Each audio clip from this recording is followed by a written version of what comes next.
khusus stretching mozzarella itu kita sebut blind, dia nggak bisa ngerasain teksturnya. Tapi cleaning mandatory, kita selalu kalau masuk buatan keju wajib dari siku, dia harus cuci, hygiene dari siku. Peralatan tidak boleh diletakkan di lantai kalau di tempat produksi. Setiap kita pegang mesin itu harus balik lagi cuci tangan, mau nggak mau. Dia namanya melding, bukan melting, tapi melding. Melding itu dia soften. Kita tunggu sebentar.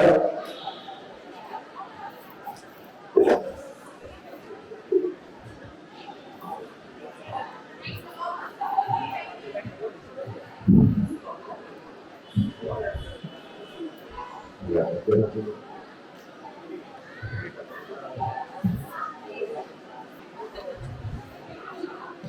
setelah tempering pertama, air yang tadi kita buang, kita masuk tempering kedua.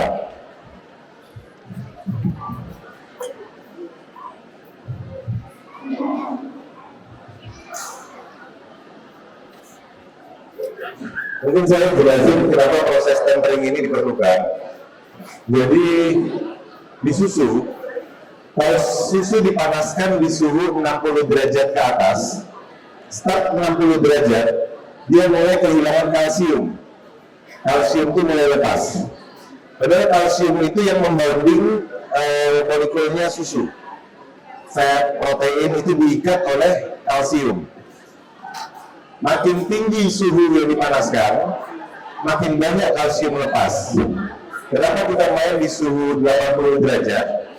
Itu hanya untuk melepas kalsium kurang lebih sekitar 15%, supaya teksturnya agak ikatannya melonggar.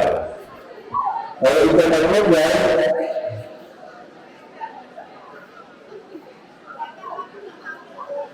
dia bisa molor. Ini karena ikatannya melonggar.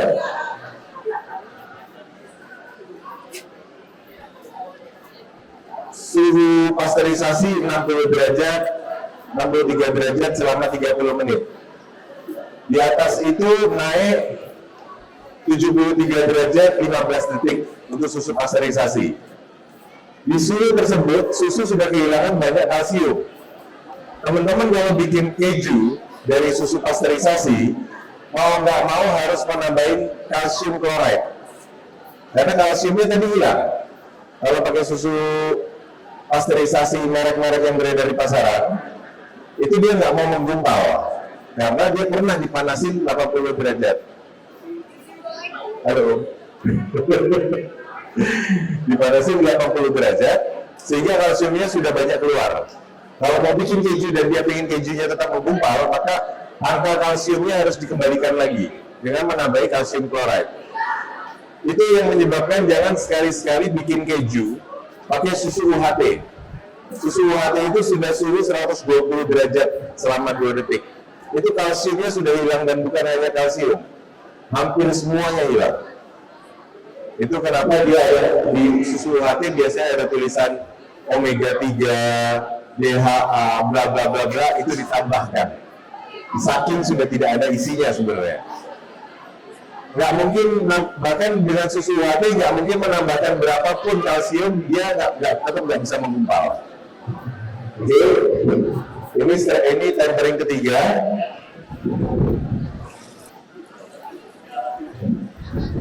Kita masuk proses tempering ketiga, biasanya yang terakhir.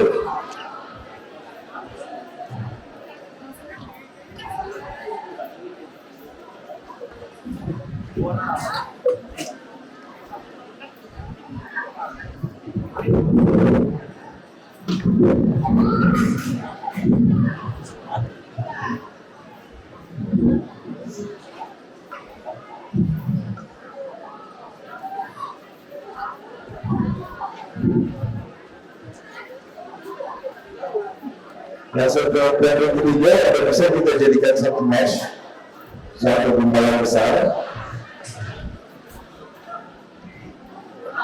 Itu boleh di stretch.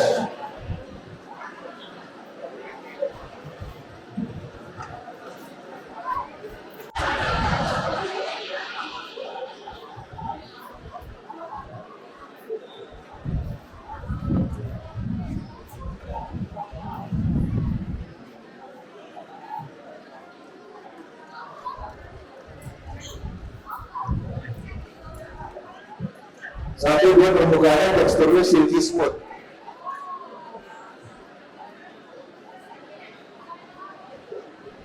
Proses stretching ini sebenarnya untuk membuat fiber. Jadi fibernya dia salah.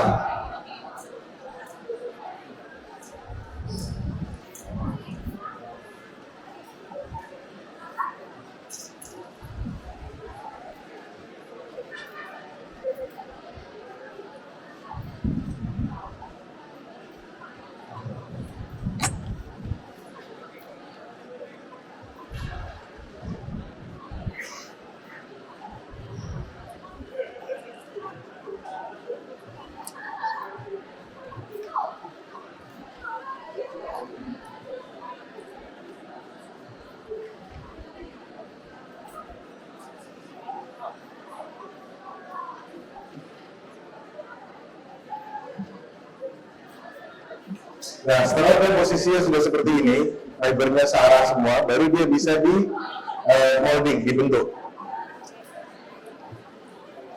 Untuk molding, kalau ukurannya kecil, sekian, bobot 15 gram, namanya perle atau sirinjini. Kalau dia bobotnya sekitar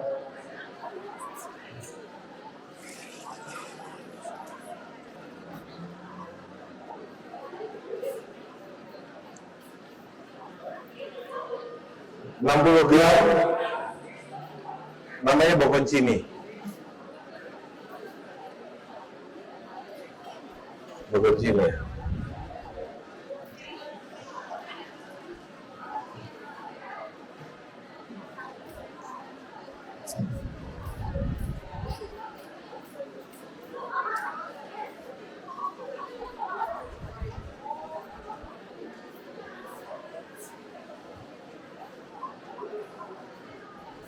Di situ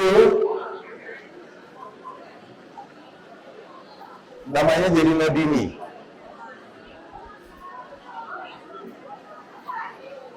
Nodini dalam bahasa Itali, no, simple. Kalau teman-teman ada apa namanya krim, ini tinggal dipipihkan. Dipipihkan seperti ini, masukin krim, kunci, kayak dumpling, namanya jadi burrata.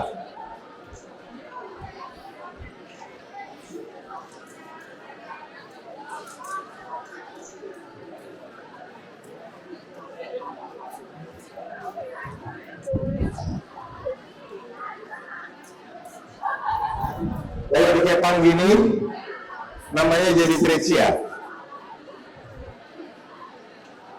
Semuanya sama-sama fresh mozzarella. Kalau ada pertanyaan, boleh langsung. Biasa. Bahkan nggak pakai krim bisa tuh. Ricotta, pakai tomat, pakai bakso. Tempelnya orang Italia lah. Tempelnya orang Italia dibikin isi pakai apa saja, yang penting prinsipnya adalah mozzarella. Dibikin pouch, di filling pakai apa saja. Namanya jadi burrata. Nah, semua chef di Eropa, kenapa mereka membuat dari proses stretching ini?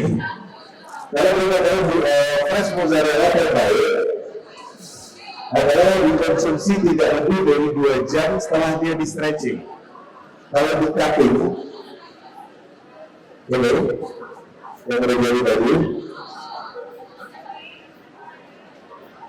teksturnya chicken breast, lalu masih stick medium rare, milky juicy, medium rare. Ya kalau kita